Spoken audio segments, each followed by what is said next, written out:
Hey guys, in this video I'm going to be going over my Zerk Warrior build. This build is best used with 3 other Zerk Warriors and a Guardian. So this is strictly a farming build, and it'll allow you to speedrun through most dungeons in the game, and as well as high-level fractals. So we're going to start out with the gear. For the gear we have full Berserker gear, and full Berserker trinkets, and same with our weapons. And on the gear we're going to put 6 runes of the Scholar. Now, runes of the Scholar are going to give you the most damage if you are above 90% health for 25% of the fight. Now, if you want a cheap alternative to that, you can go Ruby Orbs, and if you want even more damage, below 90% of the health, you're going to use 5 Scholar runes, the ones we have here, and a rune of the Divinity. On my warrior, I've got Superior Sigil of Force. If you're going to be strictly farming dungeons, I would suggest you get a Superior Sigil of the Night, which I do have on my axe. The reason I have Force on my greatsword is because I run guild missions, and occasionally I'll do CM or Honor of the Waves, so it's still nice to have that 5% damage there at all times, whereas if I'm running like COE, COF, those nighttime dungeons, I'm using Superior Sigil of the Night, and that gives me 10% damage as additional 5 over the Superior Sigil of Force. And then on my mace, I have Superior Sigil of Bloodlust, and that's just so I can get 250 power at full stacks. Just know when to swap your axe out, or axe mace out. What you want to be doing is, a lot of the times you're going to be stacking, so I'll go over the utilities. Healing Signet. Healing Signet's good because remember we're using Runes of the Scholar. So whenever we're above 90% health, we're doing 10% more damage. Healing Signet is so we don't have to take that second to cast a heal, and you just passively heal. Another thing that I do sometimes is Mango Pies, just for a little bit more. As far as utilities go, you're always going to want For Great Justice. If you don't want to run something like Injure Pain or Shake It Off, and you know how to avoid the enemy attacks, you're going to want more damage, so grab a Signet of Fury. And as far as warriors go, if you're running with a lot, just make sure you're not doubling up on your banners. Always have banner of Discipline and banner of Strength. And then if you have a guardian in your party, tactics is alright, and depending on your other classes, you could even pick up defense. I usually run Signet of Rage, unless I know it's a part where people might be going down, in which case I'll swap out my battle standard, which will res down players. So basically you want to just stack up, and you're going to use Tremor. So what Tremor does, it's kind of like a ranged knockdown, and send it out and it'll knock all the enemies down in front of you. So because you don't have very much armor, interrupting the foe is really important. And remember, if you're running with 4 or so warriors, and you're constantly doing Tremor after Tremor, you're going to have those enemies dead before they even have a chance to hit you. And another thing is your Whirlwind attack. If you're stacking against a wall, Whirlwind into the wall, and it'll actually cause you to dodge and hit them with every strike. So here I'm just showing you some footage of us taking down Subject Alpha, and I'm just letting you see some of the numbers that this build can put out. So right here I think we just 45k 100 blade, and then we Whirlwind into the wall for 22k damage, and then I think we have another big one here. Yeah, so we're hitting 50k 100 blades, and that fight took about 20 seconds.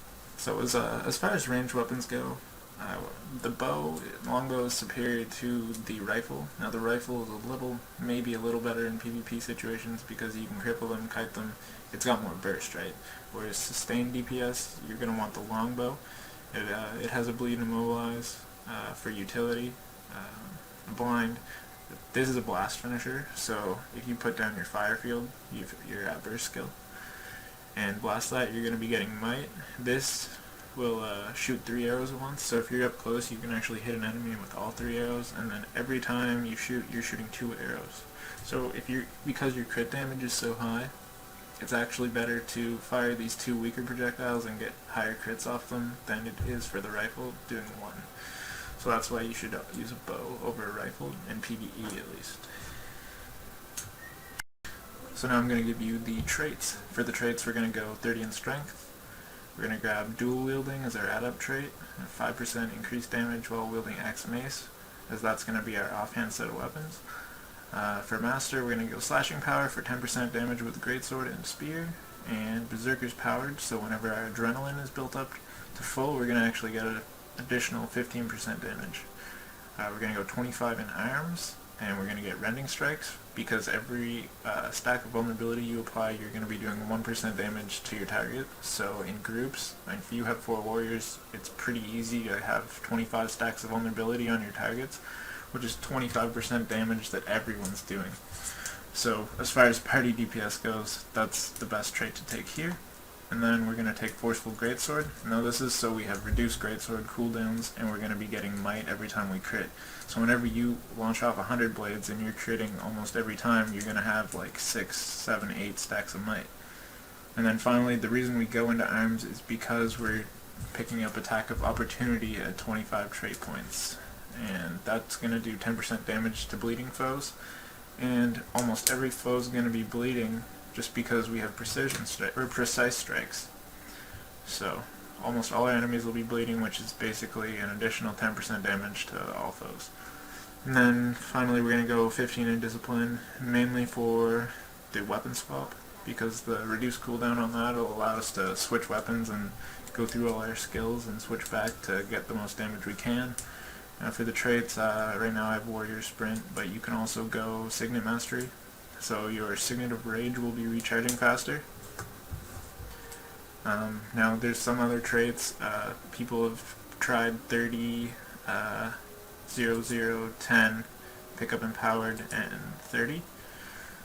And basically what they're doing here is they're trying to get 15% more crit damage, and then they're going to take Heightened Focus, which will give you 15% crit, or 15% crit chance whenever you're at full adrenaline. Now the thing with this is you actually get a little bit more damage from this build. You get about 2 or 3% more damage, I think. And this is a more Greatsword focused build, whereas this one's a more Axe focused build, although your Axe is still going to hit extremely hard. So, but I run this build because you get those Rending Strikes, so it's going to help party play a little more, and you're picking up precision, even though you're losing crit chance here, but that 10% damage, like 10% damage, is quite a bit. So these traits are far superior to the other ones. Here's some more footage. Just we're running COE against the Destroyer Troll, just so you can see a little bit more what this build can do. So 47k 100 blades, and I think we do an Eviscerate here. Yeah, that's a 30k Eviscerate right there. Hopefully you enjoyed the build. Feel free to message me if you have any questions.